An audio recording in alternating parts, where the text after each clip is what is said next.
Sergeant Ryan Abbott with the King County Sheriff's Office. So tonight at about 9:15 p.m. we got a call from multiple people inside of the Ross behind me. We're about 15700 block of 1st Avenue South in Burien. What we know as of now is there is a white van. It's now inside the store. It started out in the parking lot. There was a female that was inside the store shoplifting. She ran out and got into the passenger seat of the white van. There was a driver, a male, approximately 39, 40 years of age. Once the female got into the car, he took off. Unknown exactly why at this time. It appears from the damage he took off at a pretty high rate of speed. He struck a vehicle directly in front of the Ross that was unoccupied and then went straight through the window and into the store, passing the registers and ending up near the clothes aisle area. Inside, he struck a stroller that had a 2-year-old child inside, as well as several other people. We have a 2-year-old that is listed in critical condition. He was transported to Harborview. We have a 41-year-old male, also in critical, transported to Harborview. And we have an additional person, I don't know male or female at this time, in their 30s, also transported to Harborview, listed in critical. So it was the 3, not the 4 like first reported. We have several other people, and the numbers are still a little up in the air. We're trying to figure out exactly who went where. They went to different hospitals. Some went to Highline and some went to Valley. So I don't have an exact number yet of who went and was treated there.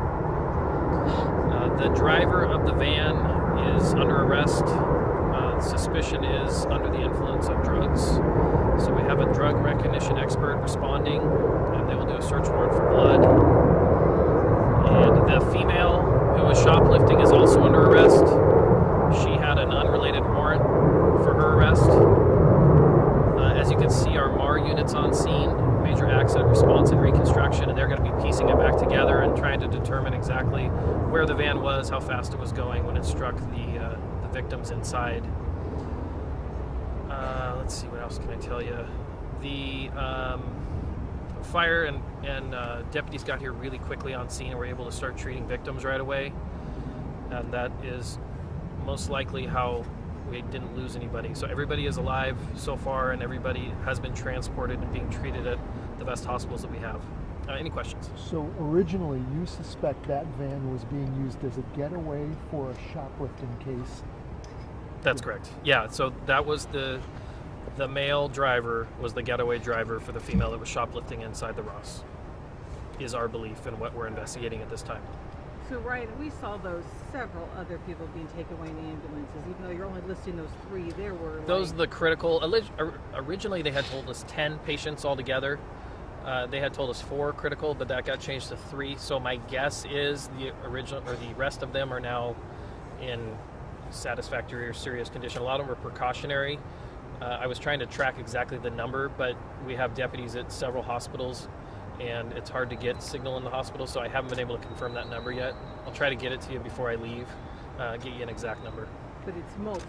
Yeah, it's for sure multiple. 6? Or like I would say at least 6. At least 6, okay. Yeah. That's safe to say. Yeah. Any idea how many people were in the store? They said the store was really busy. I'm not exactly sure how many people were in it, but it sounded like there was a lot. And a lot of people started fleeing as soon as the van came in and it was coming at a high rate of speed. People were scattering, of course, and trying to get away from the van as quickly as possible. Were some of them workers? The workers were not struck. They were all okay, from what they told me.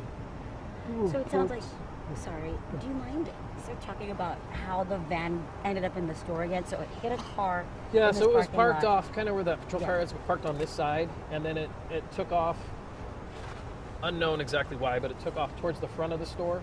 There's a white car parked directly that way. There's a kind of an SUV. It's still left of the SUV. There's a white car, and you can see the damage to the driver's side of the white car. So that's what it struck and careened off of. So it hit that car and hit then the car, and it just went straight inside. to the store. Okay. Yeah, straight inside the store. Ryan, we're hearing reports that he tried to then get out of the store. Yeah, and I haven't heard that yet. I know, looking up, when I walked into the store, I could see cameras, or surveillance cameras inside, so I'm sure we'll review that. The deputies might know that, but we don't. They didn't pass that on to me. Okay. Was the driver, the passenger, the suspects, were they injured? Just real minor injuries. One of them had a cut to their hand. There's a lot of glass inside as well. But other than that, they weren't injured. You know, it looks like a commercial van. You know where it's from? It didn't have any markings on it, and it's registered just to a person. So it does look like a commercial van. And to be clear, the driver arrested on suspicion of impairment for drugs, not alcohol. Yeah, correct, for drugs. Do you know what drug? We don't know yet. That's part of the search warrant, so we'll try to determine that once we get the blood warrant back. They told me the driver, I think 39 or 40 was the driver, and I didn't have the age of the passenger yet. So presuming the shoplifting items are still as evidence in that van. So that's, yes? Yeah, we haven't been able to look into the van. We just confirmed there's nobody else inside of it, and then we'll get a search warrant for it and find out what else is You inside. know where they're from? I don't, but I'll look. I didn't have their name in front of me. I just had their ages.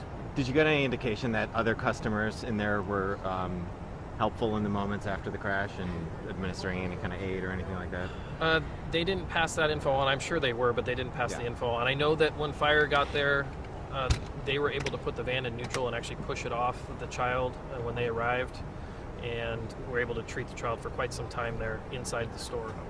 Christmas is next week. This is a busy time to be shopping, and it's just so unfortunate. Yeah. Any comments on that? No, it's definitely, I mean, it's tragic anytime, but you're absolutely right. There are more people shopping right now than any other time of the year. All the stores are busy, and to see a large van like this or any vehicle come in through a store when you're just shopping, it has to be absolutely scary, and it's tragic for sure. We just hope that everybody's going to be okay, ultimately. Thank you.